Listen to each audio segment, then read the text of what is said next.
Pero ito, Doc, meron mga iba't ibang types ng bipolar disorder. Yes, we have, of course, we have the type 1. Type 1, it's like this. So, all of the types of bipolar disorder, isa lang ang criteria. Pareho silang lahat. Nag-iiba lang yan dun sa duration, yung tagal ng symptoms, at saka yung functionality, kung gaano ka-affected.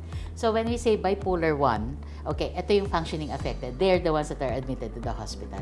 Right away, once diagnosed. Because, even kahit wala pang 1 week yung symptoms nila, pag nakita mong nagwawala na, nakikipag-away, very hostile, It's admissible.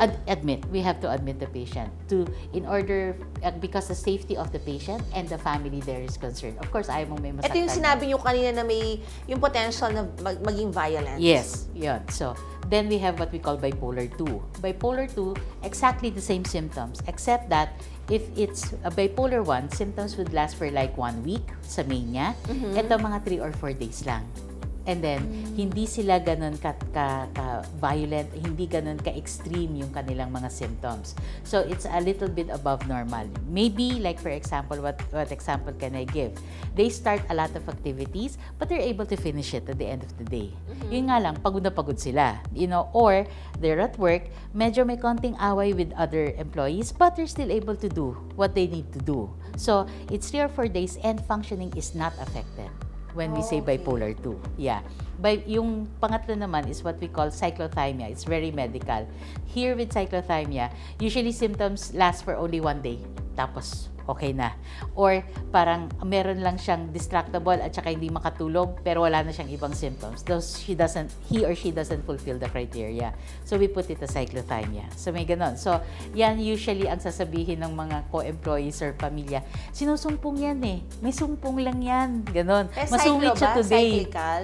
Cyclothymia. Could be, yes. It's cyclical. Yeah. Could be cyclical. Of course, number 4, it's bipolar due to a substance. Shabu, cocaine, it could induce mania. Drug-induced. Yes, okay. So, there's substance abuse. Yes, and then number 4, secondary to a medical condition, thyroid, hyperthyroid. It could drug interactions, like for example, you're placed on steroids, steroid rage. It could happen. So it affects the mood.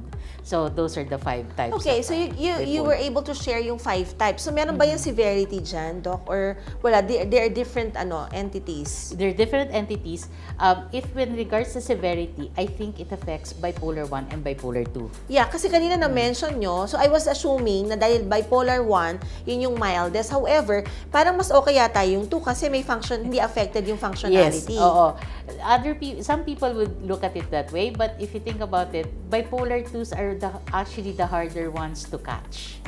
Kasi ang presentation usually niyan, depressed. Kasi hindi nila napapansin. We call it hypomania, yung hindi masyadong extreme. So for them, it's just, I'm having a good day. Mukhang okay ang gising ko ngayon. Ang dami kong nagawa. Yung pala, it's already hypomania. But for them, they don't see it as that. They see it as parang they're normal. So can we say, kasi parang marami naman tayong nakikitang ganyan ng mga nakakasama natin. Can we say na itong bipolar 2, parang medyo close to normal yung mga nakakasama? Not necessarily, because of the depressed sila eh. So, kaya ang pasok niyan, instead of the hyper, it's really the depression. So, they are the ones who fall into the cracks because they're misdiagnosed as major depression. And then, bibigyan mo na antidepressant, it will work for a few months, and then biglang malungkot na naman, hindi mo alam kung bakit.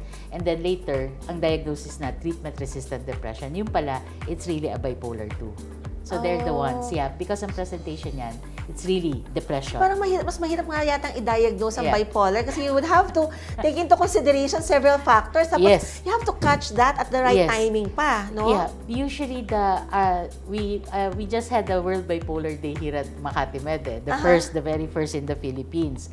So, one of the things that we were emphasizing during that celebration, it's a celebration, is that it takes 9.5 years for a patient to be accurately diagnosed as bipolar. So, that long? Yes. Okay. Wait, ano ba yung youngest patient natin na pwede magkaroon ng bipolar? Well, we have pediatric bipolar. Oh, really? How young ang nakita nyo na doktora? This is in US. In training. Yeah, it's 11. 10, 11 years old. Papasok ng puberty. Doon. So may kinalaman ba dito yung hormonal fluctuations also? Pwede, yes. Kasi di ba when you reach like 10, 11, especially among women, but Yes, girls, no? yun na, Ayan papasok na ng So, puberty pwede may yan. hormone interplay Yes, also. oo. Okay, and then, so isn't it harder to diagnose a pediatric bipolar disorder? Yes, because the symptoms are very different. Usually in teens, yun yan, may sumpong, irritable, those are the kinds biglang napapaiyak na lang na hindi nila alam. But those are just like the signs that we see. Unlike in adult, makikita mo kagad. So that's why we need a child and adolescent psychiatrist to diagnose them, because in their teens, iba talaga ang presentation eh. Usually it's just irritability. And nakikita ko ngayon, when I ask kung kailan ang start, yung from when we look back on history taking, usually ang presentation anxiety eh. Biglang kabado, biglang nervyos, hindi pumapasok sa school, biglang nagpa-panic attack. So, usually ganon. So, for me, ang index of pag ganon high index of suspicion ako, might be bipolar.